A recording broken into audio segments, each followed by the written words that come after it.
মালিক ইবনে দিনার রাহমাতুল্লাহ আলাইহি নুজহাতুল মাজালিস কিতাবের মধ্যে ঘটনা লই একবার হযরত গেছে আরাফার ময়দানে যাওয়ার পরে মনের মধ্যে এলো আল্লাহ এই বছর তো হাজী সাহেব বলি তোমার বাড়ি তোমার দাওয়াতে চলে আল্লাহ সারা হজ কবুল হইছে নি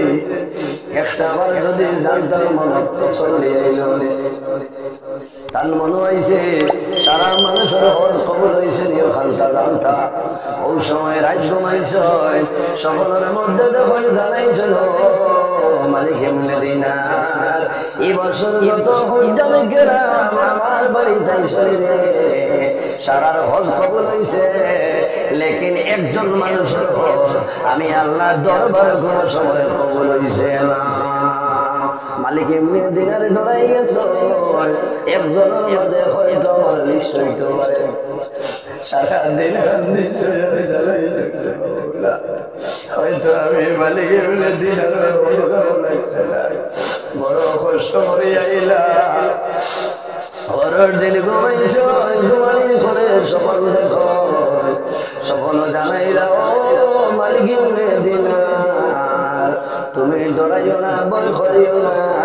তোমার হজ কবুল হইছে একজন ব্যক্তির হজ কবুল হইছে না এনার নাম হইল মুহাম্মদ ইবনে হারুন মুহাম্মদ ইবনে হারুনের হজ কবুল হইছে না পরের দিন যখন মালিক ইবনে দিনার রাহমাতুল্লাহ আলাইহি বাইর হইছে হুজ্জাতে কেরাম হলে জানাইলো হাজী সাহেব মুহাম্মদ ইবনে হারুন কইরা কোনো মানুষ আসলে আমার দেখাবে সারা কইরা সামনে যাও আল্লাহর গরুর দরবাই ভাই মুহাম্মদ ইবনে হারুন নিশ্চয় মুহাম্মদ ইবনে হারুন হইবা আল্লাহর বান্দা সারা দিন জমিন রোজা করে সারা রাত দাঁড়াই আল্লাহর ইবাদত করে মালিক ইবনে দিনার রাহমাতুল্লাহ আলাইহি কারমান শরীফের দরবাই লম্বা বেগুনার সংখ্যা কইয়ার দাঁড়াও আমার ঘরে দেখো কয়েকজন মানুষ সময় জানাইলাও ভাইয়া এই জায়গার মধ্যে মুহাম্মদ ইবনে হারুন হয়ে কোনো মানুষ আসলে বলে বাইরে ও একজন মানুষ দেখিয়া নিশ্চয় এর নাম হইব মুহাম্মদ ইবনে হারুন আল্লাহর বান্দা দাঁড়িয়ে দেখো আল্লাহর বান্দা এইভাবে জমিন নামাজ পড়ো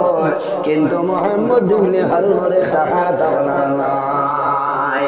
আল্লাহর বান্দা নামাজ পড়ে নামাজ শেষ হলে সালাম করো হযরত মালিক ইবনে দিনারে ফরমাইলো ভাই তোমার নাম কি আমারে কইলা বলে বাইরে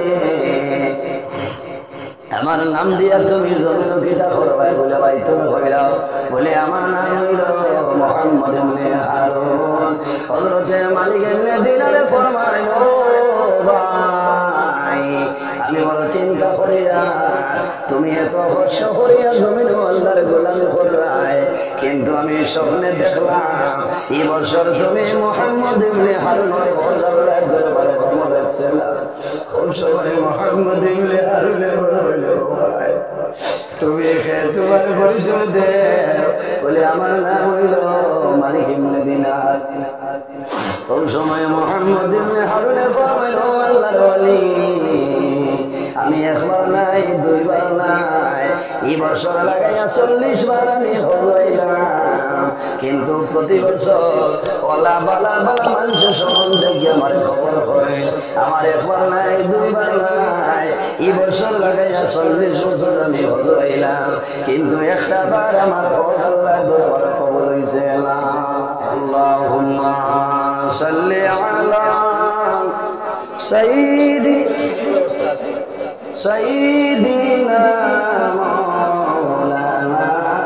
محمد وعلى آله مولانا محمد اللهم صل على مولانا محمد وعلى سيدنا مولانا محمد জন্মের বুজুর্গণ মা বাবার দাম আল্লাহর দরবার আছে আল্লাহ কোরআন শরীফের মধ্যে ফরমায় ওয়াসাইনাল ইনসানা বিওয়ালিদাইহি ইহসানা হে পৃথিবীর মণ্ডলীগণ তোমরা যেন তোমাদের মা বাবার সঙ্গে ভালো ব্যবহার করিলা বাইরে আল্লাহর এক বান্দা রাত্রে হয়েছে, মা বাবা জমিন নাই, সবাই মা বাবারে দেখে, মা বাবাই ফরমান বাবারে ও জাদুমণি আমরা জানে টানে সামান্য তরে মজা খাওয়া মুদ্রায় খাইনি কিচ্ছু চাবো মাথা না ইলা ইলা তো বহু জোয়ান আছে মানুষ এখন একটা খানিয়া তরমুজ দিতে পারবো পারবো না। আল্লাহর বান্দায় রমজানে জাগ্রত হয়, পরের দিন জমান আরেকজন ওয়ালির কাছে গিয়া কইল ও আল্লাহর ওয়ালি আমি রাতে ঘুমাইলাম, ওই সময় সকালে দেখি আমার মা বাবাই কইছেন তরমুজ খাইতা কি করতাম। আল্লাহর ওয়ালি ফরমায় বাইরে তুমি খন্দপুর বাজারে যাও, বাজার করে তরমুজ আনিয়া এতিম মিসকিন ফকির মানুষের জমিন বাটিয়া দিও, আর কই বাইরে আমার মা বাবার জমিন নাই, তুমি তাই তরমুজ ভাই আমার মা বাবার জন্য দোয়া করিও, আল্লাহ তোমার মা বাবার খবর সব পৌঁছাই দিবা। আল্লাহর বান্দা কইল হুজুর আমার মতন গরিব, আমার মতন অসহায়, আমার মতন নিরুপায় দুর্বল কোনো মানুষ নাই, আমি তরমুজ আনিয়া লইয়া না, আমার কাছে কোনো পয়সা নাই। আল্লাহর ওলি ফরমাইল ও ভাই যদি তরমুজ লইয়া না তোমার জন্য সম্ভব হয় না, তাহলে টুকরি খাড়া লইয়া তুমি বাজার যাও, দেখবাই মানুষের বাকল ফলাইছেন তরমুজ কাটিয়া বেশিছে, এই বাকলা নিয়া দইয়া গোড়া খাচ্চরে খাওয়াইবার কইবাই আল্লাহ আমার তরমুজের বাকল আমি গোড়া খাচ্চরে খাওয়াইয়া ইটা খাইয়া শান্তি বাজে সব দিবাই, আমার মা বাবার খবর সবটা পৌঁছাই দিও। আল্লাহর বান্দা বাজার যায়, বাজার তলে তরমুজের বাকলা নিয়া দইয়া পরিষ্কার করিয়া গোড়া খাচ্চরে খাওয়াইয়া করে দেয় আল্লাহ আমার তরমুজের বাকল আমি জমিনের গোড়া খাচ্চরে খাওয়াইয়া গোড়া খাচ্চরে শান্তি পাইব, আরাম পাইব, এর মাঝে যা সব দিবাই আমার মা বাবার খবরের মধ্যে তার সব পৌঁছাই দিও।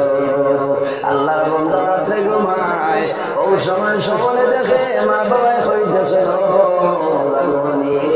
এমন তরমুজ খাওয়াইলাই আমরা জানা শুদ্ধ হয়ে গেছে কোনো বেড়া নাই।